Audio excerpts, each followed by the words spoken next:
For more than a century, the lives of the Windsors have enthralled the nation, mesmerized the press, and inspired some of the most popular films and dramas of recent decades. But what's fact and what's fiction? There were rumours that not everything was right in the marriage. He was only on extremely loose terms with monogamy. Was the moment when the palace absolutely lost grip of the narrative. In this series, we delve deep into the archives to reveal controversial documents concealed for decades. This is a handwritten note saying, we're going to tap the King's phone. And meet royal insiders who witnessed history firsthand. She steps out and we realise this is a horror story. I'm about 4 feet from the princess. It was the first sign something was wrong. In this episode, we look at the perpetual conflict for the royal family between love and duty. One of the hardest challenges of being royal is marriage. You're not just marrying a person, you're marrying a job. There is this added component, there is this duty thing. After the fairy tale wedding comes a reality which has seen 3 out of 4 of the Queen's children divorced. We were living a lie. The marriage was pretty much dead. The Queen and Prince Philip, however, have reconciled both love and duty. It has been the great royal love story. He calls her cabbage, for goodness sake. 72 years is a very, very long marriage. But what Prince Philip said, I think, is the key, which is tolerance. But will the next generation be able to do the same in the pressure cooker of the modern monarchy?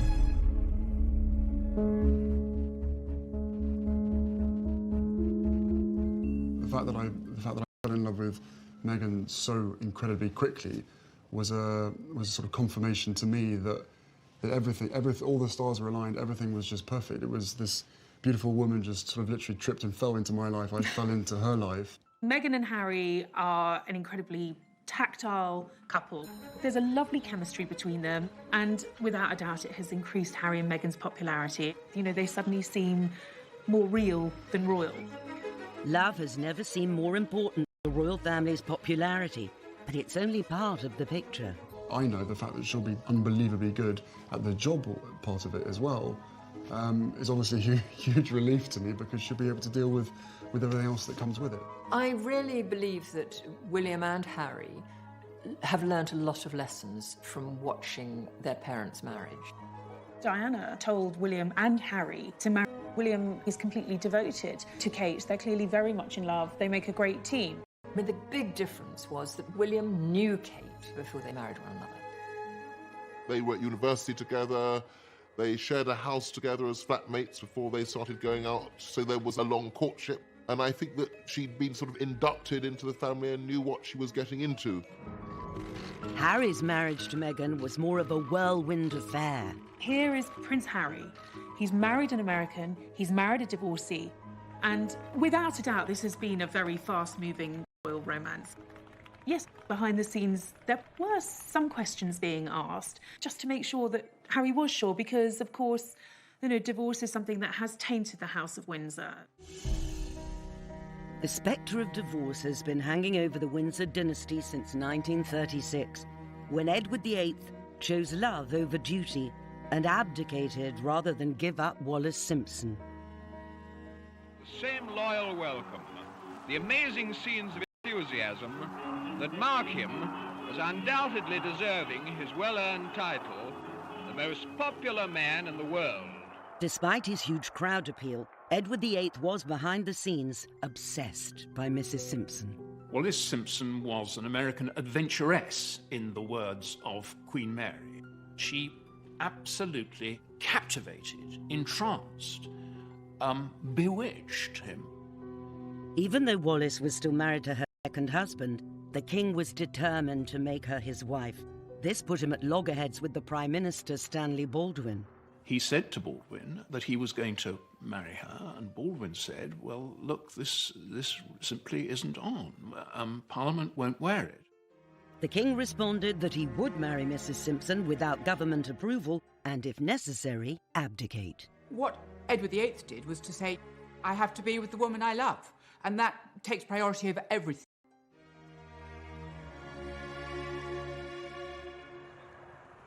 Royal biographer Robert Hardman has spent his career examining the decisions the royal family make. His investigations at the National Archives at Kew have uncovered secrets about the abdication kept under wraps for over 80 years. Everyone from the Prime Minister down was extremely worried about the state of the King's mind, which way he was going to go. This is an extraordinary document from a senior Home Office official to the head of the Post Office saying, we're going to tap the King's phone. You will arrange for the interception of telephone communications between Fort Belvedere, certain addresses in London, and the continent of Europe. This is effectively saying, yes, he is, because we feel it's in the national interest. Mrs. Simpson has all sorts of dubious contacts and friendships, not least with German diplomats. The King was known to have met leading members of the British fascist movement. They want to know it all. And indeed, it was later discovered that it was an MI5 operative hiding in a bush in Green Park, listening to these phone conversations, who actually heard the first conversation where King Edward VIII told his brother, Duke of York, that he was going to abdicate. The public only knew about it on the 3rd of December, and by the 10th, 11th of December, the King had gone. On the 12th of December, his brother was proclaimed George VI, and Edward left the country. He married Wallis in France in 1937. None of his family attended the wedding. Putting love over duty had changed the course of British history. None of them had been prepared for this. They'd been prepared for a life of living in a country house with horses and dogs, and that's basically what young Elizabeth wanted to do. That's what she was prepared for. She wanted to be a country lady. Just a decade later, the girl who had hoped to live a quiet life in the country had fallen in love, and the palace thought her choice, Prince Philip of Greece, was also unsuitable. There was this strand of British establishment thinking that he was a slightly dangerous outsider from a foreign royal house. The Greek royal family had been imported from Denmark, and so Prince Philip is not actually Greek at all. He has quite a lot of German and Russian blood in him. When he was just a baby, Philip's family went to live as impoverished exiles in Paris, and soon after, the Greek royal family were deposed. He was very much a man who had to make his own way in life. He said to me once that his mother was ill and his father was away, so he said, I had to get on with it. Get on with it, he did. Luckily for Philip, he was rescued by his extended family. His mother's brother, Louis Mountbatten, helped transform Philip's fortunes by encouraging him to join the Royal Navy. He'd come up through this school of hard knocks, and he'd been very successful. He was good-looking, he was extremely attractive to women, and he caught the eye of Princess Elizabeth at Dartmouth. And Philip was a naval cadet, and he impressed the girls. He jumped over a tennis net, and then as the royal yacht was leaving, he went behind it in a rowing boat. 13-year-old Elizabeth fell in love with Philip at Dartmouth Naval College. But her mother was less enamoured. Queen Mother would have much preferred her to marry a Grenadier Guard, and indeed spent quite a lot of time putting Grenadier Guards in her path. After the Queen Mother saw him as a Hunnish Junker with all sorts of very embarrassing Nazi relations. But the determined princess saw something in the dashing young naval officer and remained resolute. She was still very young, and so the king took them all off to South Africa on the African tour. George VI had agreed they could marry as long as his daughter waited until they came back to announce her engagement. One of the most welcome features of the royal train which transported the family across South Africa was the post office carriage with its telephone exchange. A vital lifeline to Philip. She was strikingly in love with him and made it clear. He certainly saw the advantages of marrying into the House of Windsor. Somebody described him as a big dog wanting a basket. The Queen's was a love match which endured, but fast forward a generation and her son felt impelled to sacrifice love on the altar of duty. What I do remember is, as the weeks passed, Diana became thinner and thinner and thinner. By the time they walked up the aisle, the relationship was in a very, very bad way.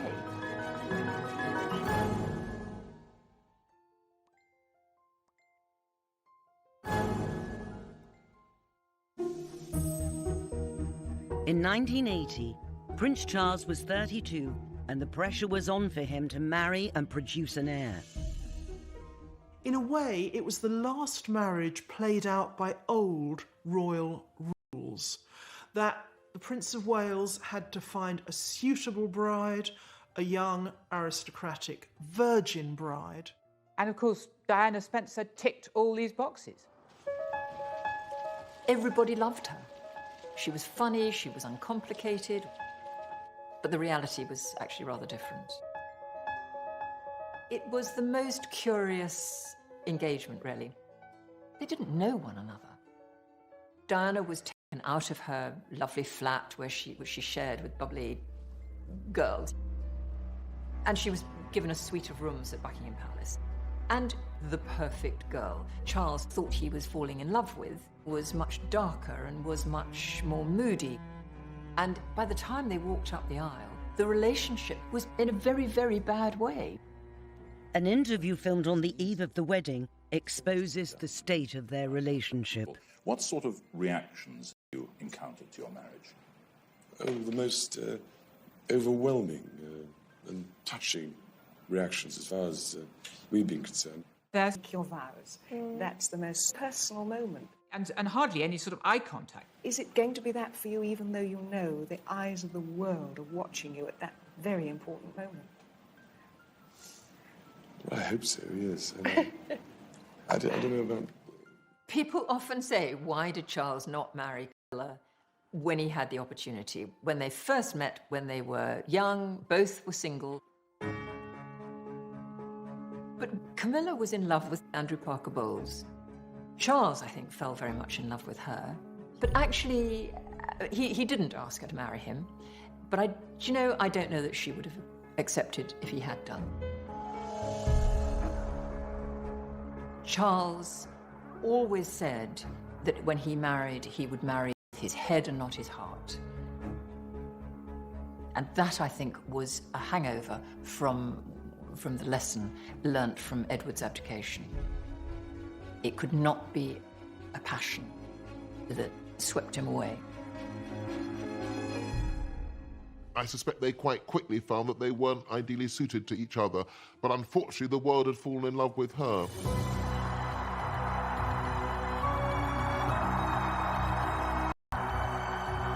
Charles and Diana's wedding was to be the biggest national celebration since the coronation, with Lady Di in the starring role.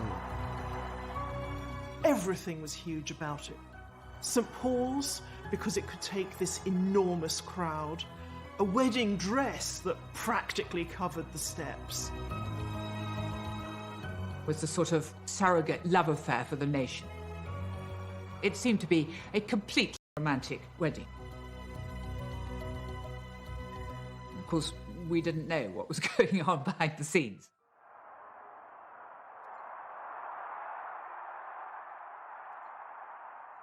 Prince Charles's goddaughter, India Hicks, was one of the 5 bridesmaids and witnessed the feverish speculation surrounding the wedding dress.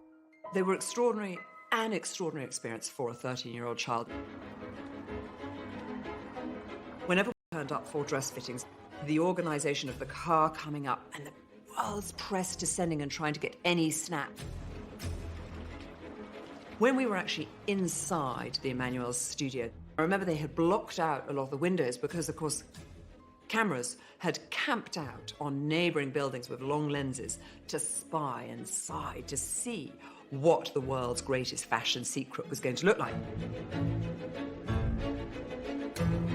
There was a feeling of fun around it all. We would be on the floor above, she would be in the floor below. As passed, Diana became thinner and thinner and thinner. And they had to take the dress in and in and in. And so there was a lot of scurrying around to make sure that dress was fitting her. You got pretty close to Diana during those times, and there was always this feeling of Diana being the head girl. And we were in awe of her. And looking back, you think, my God, she was 19. She was just a child herself. But as a 13-year-old, I was quite impressed by her. During the dress fittings, this beautiful silk taffeta felt very princessy and very fairy tale-ish. Of course, what no one had tested or anticipated was cramming that amount of fabric into a very small carriage. Her father, herself, her dress and the 25-foot train trot gloriously down the Mall as the world watches. The carriage draws up and the trumpeters are trumpeting the horses, and the atmosphere was sensational and the crowds are going crazy. And the carriage door is opened by the footman and she steps out, and of course the train then begins to unfold itself and we realise this is a horror story. It is just 25 feet of crumpled mess.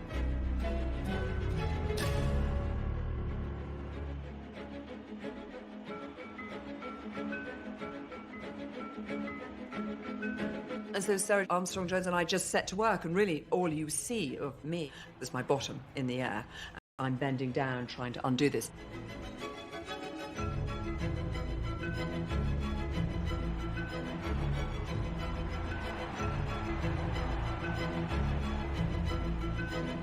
There was a great ball afterwards at Buckingham Palace, and I was so excited. That was going to be my first ball. And after Charles and Diana's wedding, we went home, and I lay down for a moment, just a moment. And I woke up to discover my whole family had gone to the ball, and I had been left alone in the house. I was livid. I was so cross. Why had they not woken me? And my mother thought, oh, she's so tired, we'll leave her behind. I thought, bloody hell, I've missed the ball.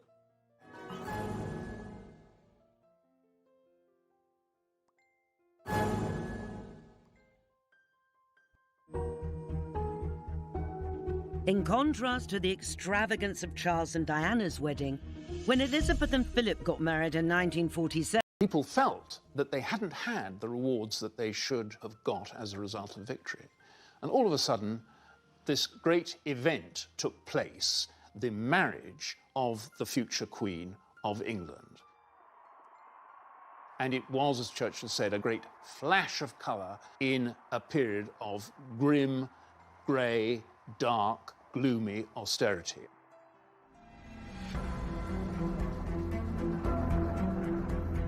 People are standing in queues, rationing. People really have not enough to eat. in keeping with the straitened times, the Prime Minister refused to make the wedding day a national holiday. The royals themselves wondered whether a private ceremony out at Windsor, maybe, would be more appropriate. Robert Hardman has sifted through dozens of documents at the National Archives that show a government determined to economise. It's 2 years after the end of the Second World War. The country's broke, and there's no money for anything. And what you see here is the extraordinary extent to which the government is going to try and scrimp and save on everything. This is October, 1 month to go, and the Palace are finally approving a press stand, £275, 6-foot red carpet from the west door to the Sacrarium steps. There's a debate going on about whether they're going to have new blue carpet in Westminster Abbey for £100, although there's a second-hand red carpet that might be used, which would be £83, although someone else has found another red carpet that might do for £75.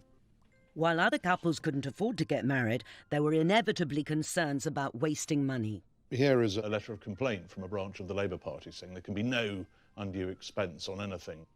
This has got to be an austerity wedding. Intolerable for any substantial quantity of labour or materials to be diverted. Justified indignation.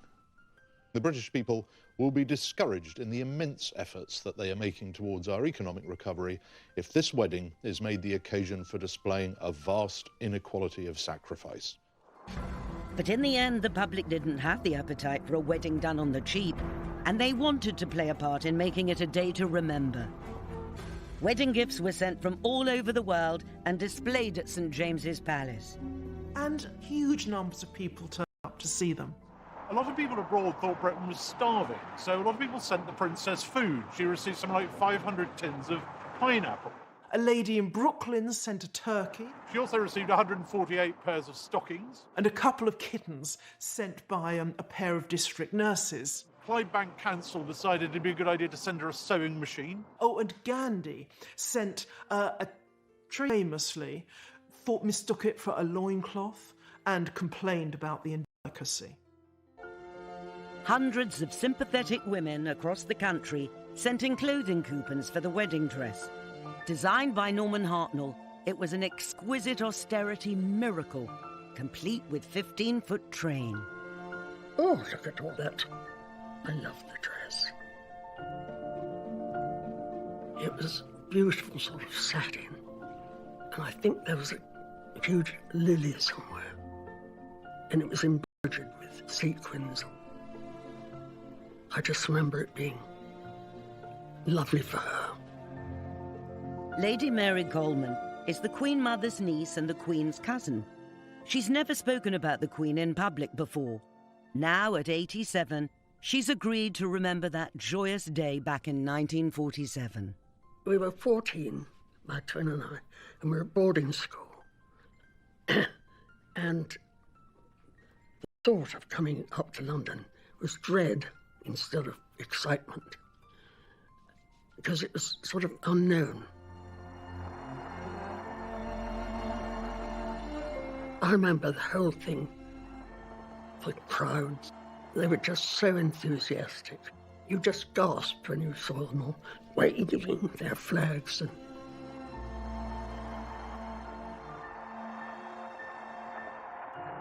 you know, after the war, it was sort of such a break to have some happiness. The ceremony was very touching. The Archbishop said that in many ways this was just like the wedding of an ordinary couple in all the Yorkshire Dales. She looked as if she could almost see heaven. She was really happy. It was wonderful. And he looked happy too. So that's good. I remember being glad that we were there. Following the King and Queen in the procession, Princess Andrew of Greece, the Queen of the Hellenes, and the Boy King of Iraq. The people who couldn't come to the wedding, rather tellingly, were Prince Philip's sisters, because all of his surviving sisters had been married to German nobility who played an active part in the Nazi cause, so they couldn't possibly make an appearance. It was that close to the war.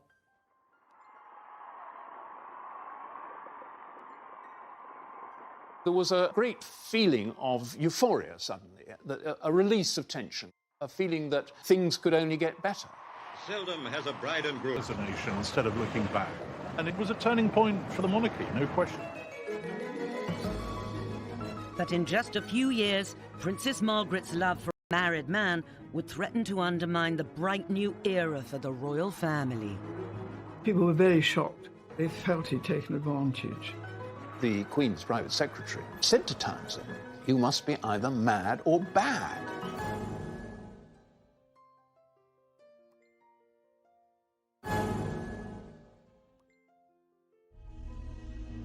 Ken Lennox photographed the royal family for over half a century and took the first grainy photograph of Diana with Charles on the banks of the River Dee in 1980.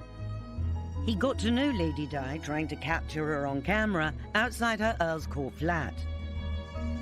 I couldn't give away photographs of the royal family before Diana came on the scene. When Diana came along, all that exploded. Ken was to photograph the princess for the rest of her life. This is the honeymoon photo call. The couple walked up, sat in a little stile, and really full of affection. They answered questions, and they were hugging in front of the cameras. We'd never seen royals doing an official photo call like that. But there's not only an age difference, but there's a mind difference between the way they thought life should be. Prince Charles worried about so many things, and Diana was young and wanted to have a young woman's life, and I think Charles found that quite difficult. I think that Diana was genuinely genuinely in love with Prince Charles at the beginning, but Prince Charles didn't respond. I think they were incompatible characters, was the basic problem. Ken was part of the Royal Press Pack for their first overseas tour of Australia and New Zealand in 1983. Before Diana came on the scene, it was Prince Charles was the most photographable royal. He was action man, and there was choruses of girls crying out for him. I felt sorry for Charles now, because no one wanted to see him. This time, Charles would work one side of the street and Diana the other, and Charles, they would just say to him, "Sir, can you get your wife to come over here?" And from being Mr. Popular to Mr. "Please, can you bring your wife over here?" It was not a happy situation for him.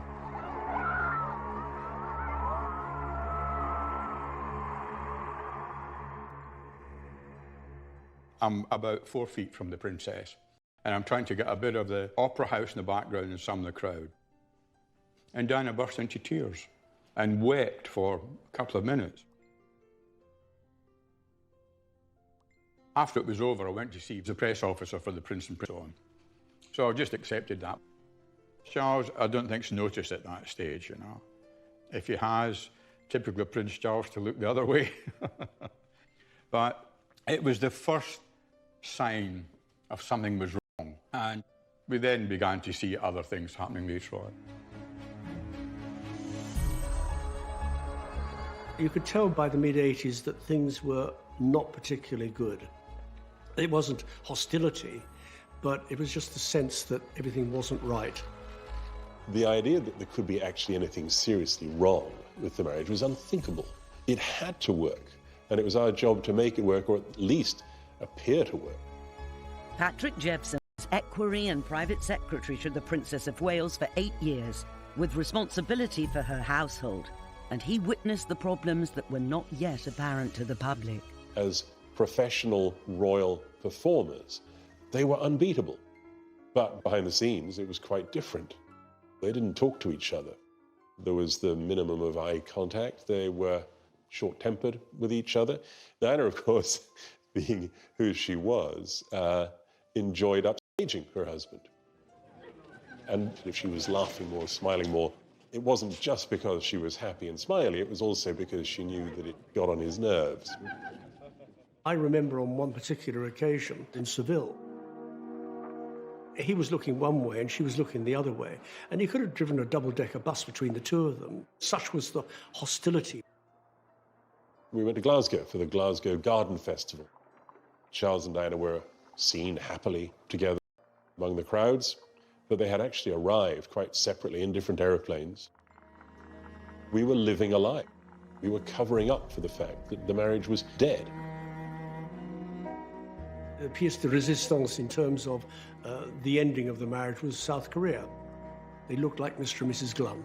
They looked like two people, A, who didn't want to be in each other's company, and B, who didn't particularly want to be in South Korea.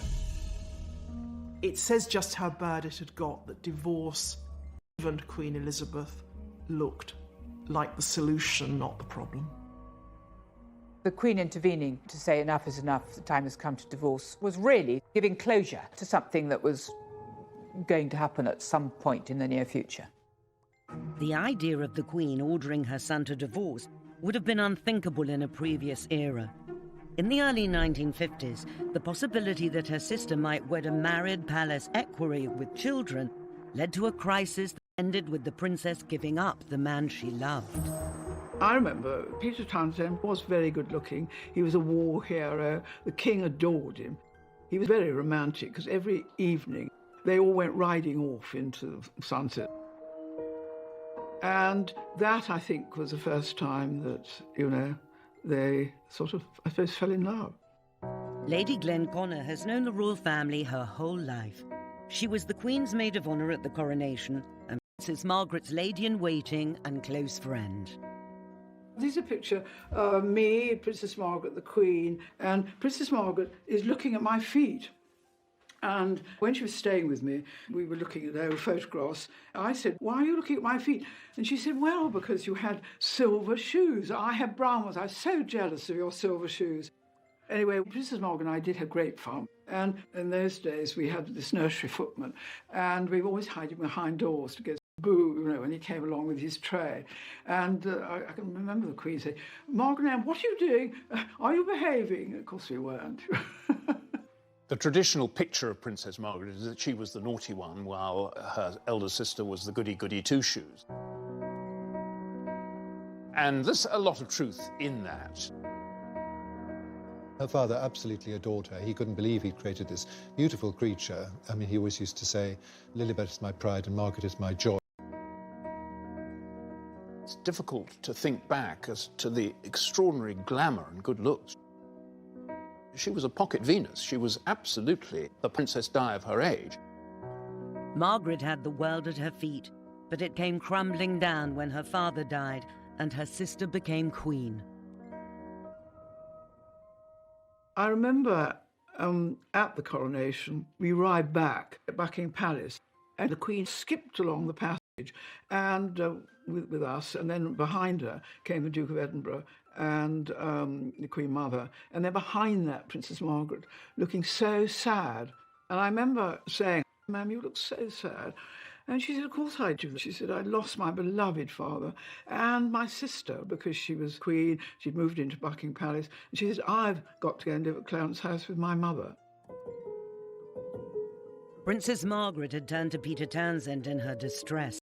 When he divorced his wife, she told the Queen she wished to marry this man 16 years her senior. In those days, being divorced was a really big, no-no. And people were very shocked. They felt he'd taken advantage. Princess Margaret was so much younger than him. And of course, Peter Townsend was staff. When the Queen's private secretary, Tommy Lascelles, heard about this, he said to Townsend, "You must be either mad or bad. You're intruding in this way into..." Less than 20 years after the abdication, the very mention of the word divorce in palace, government and church circles caused grave concern. Townsend was sent to Brussels, and the Queen asked Margaret to wait a year. And so the traditional story begins to unfold of an unhappy princess thwarted in love by the establishment. But documents released by the National Archives rewrite that history. What we see here is that actually by 1955, Anthony Eden, himself a divorcee, and his government have decided that actually she can marry. In fact, they're going to give her some more money. The Civil List Act provided that she should receive on her marriage a further sum of £9,000 a year in addition to the £6,000 a year which she has already. This is the government's plan in the event that Princess Margaret and Group Captain Townsend are going to get married, and she would have been aware of this. Ministers understand that it is Princess Margaret's wish, despite her renunciation of her right to the succession, she should continue to live in the United Kingdom and to carry out her public duties as a member of the royal family. So what they're saying is, we're happy with her carrying on being royal, we're happy with her staying in the country, we're happy with this marriage. The one thing that will have to change is that she herself cannot be queen, and nor can her children. Life would really not have changed very dramatically at all for Princess Margaret. But what we do know from other correspondence in this file, including a remarkable letter from the princess herself, is that it wasn't a sort of crazy love affair by this stage. This is the princess writing to the Prime Minister. It's a very honest letter. It's really rather touching. She's saying, "I'm not going to see him during this time, but in October I shall be returning to London, and he will then be taking his annual leave. And only really then can I make up my mind." She says here, "It's only by seeing him in this way that I feel I can properly decide whether I can marry him or not." And I think inevitably here's a young woman who was initially head over heels in love with this man, but possibly after all this time now, having had all these people poring over her relationship, maybe it's started to rub off. Maybe she's started to think, you know what, I'll think again. Within a couple of months, the couple would have made up their mind, and the princess issued her famous statement, say, mindful of the teachings of the church, she's not going to go ahead with it. It doesn't happen. Some people absence makes the heart grow fonder, but I think it does make you think exactly what you're going to give up. I think during the wait, she started to enjoy herself again, her friends rallied round. I think, personally, if the king had lived, she would have married somebody more suitable. And I did once ask Princess Margaret about her set. Among all of them, who would you might have married? And she said, Sonny Bamford. more suitable. She would have had a palace, of course. The demands of the crown would not only pit sister against sister, but husband against wife. He wasn't even allowed to call his children by his own name. He became emasculated. Really sounds as though it threw him into something like a depression.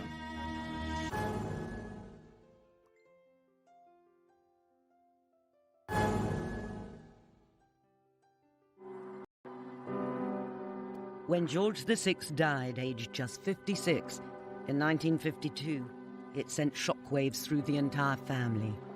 Not only did Princess Elizabeth take on the heavy responsibility of the crown, but her husband had to give up the career he loved.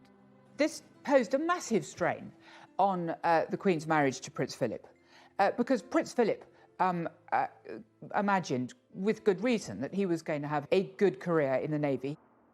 Suddenly, she went from being a naval wife to queen, and he went from being a naval officer in command of his own ship to being a consort, to walking 3 steps behind his wife, which totally went against the grain for this man, who is the ultimate alpha male. He wanted to modernise and streamline the monarchy. And of course, the courtiers weren't having any of this. Prince Philip came up against plenty of opposition. The Palace Old Guard. They used to refer to these establishment figures as the men with moustaches. And he's not allowed anywhere near red boxes, he's not allowed anywhere near prime ministerial audiences, he's very much kept at arm's length. He wasn't even allowed to call his children by his own name. He became emasculated. I mean, he said at one point, "What am I? Am I nothing more than a bloody amoeba?" It really sounds as though it threw him into something like a depression. He began living this slightly raffish life. His membership of the famous Thursday Club, a lunch club, with other young men about town, but also with a certain number of party girls. It must have been a very difficult period for her. She knew that her husband was hurting and that it was difficult for him and that some people were not treating him very well. A solution seemed to lie in the newly completed Britannia. Philip would open the Olympic Games in Australia and then tour the far-flung islands of the Commonwealth aboard the royal yacht. It was to fly the flag, of course, but perhaps it was also to give Prince Philip a little time back at sea and a little time away from the constraints of his role. But that all went wrong when one of the close associates of the prince, Mike Parker, was summoned back to England to appear in the divorce courts, and that tar spread. The divorce of his close friend, coupled with Philip's 4-month absence, was enough to open the floodgates of speculation about the state of the royal couple's marriage. There were rumours that not everything was right in the marriage. For the first time ever, the Queen issued an official denial saying it was quite untrue that there was a rift. For added emphasis, she made the Duke a prince on his return home. It must have been a crisis in the early marriage, and it's the sort of crisis that's only possible to negotiate if you actually love the person you're married to. It has been the great royal love story. It's the longest royal marriage in history. It's one of the many records that the Queen can lay claim to. I suspect it's probably the one she holds most dear. I remember the Queen, if the Duke was arriving back from an engagement, she would sort of perk up a bit and become a sort of smiley and relaxed. The Duke of Edinburgh would start fiddling with his hair or adjusting his buttons when he was going in to see the Queen. Unlike some of the other royal marriages, she took on somebody her own size.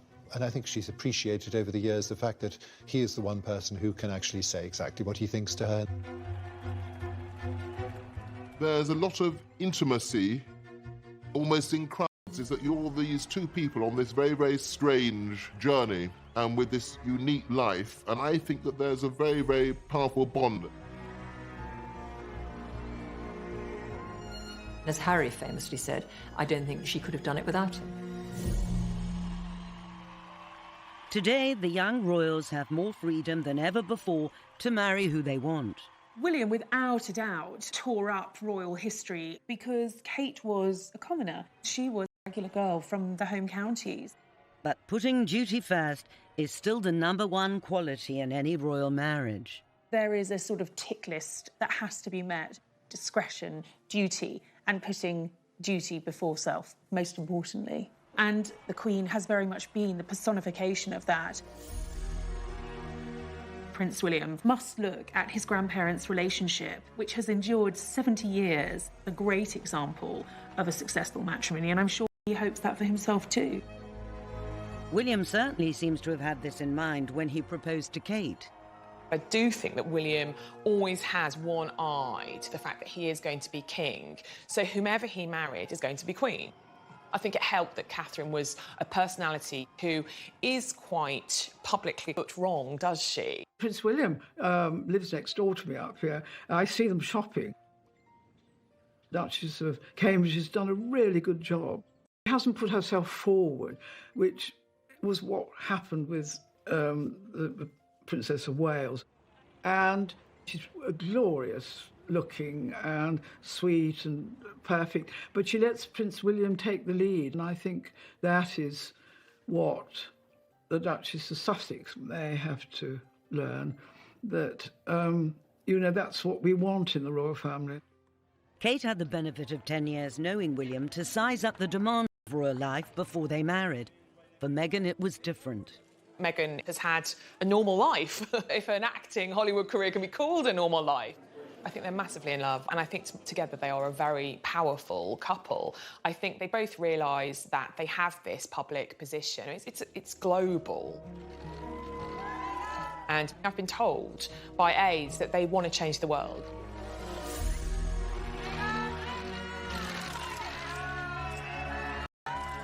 I think the challenges for the Sussexes will be balancing that sense of duty and the life they want as private people, as a family. Like the Queen, both William and Harry have chosen partners who are their equals. Women they love, but who share their vision for a relevant monarchy that's a positive force in the world. But the challenge remains. Will they be able to live with the conflicting demands of love and duty? Only time will tell.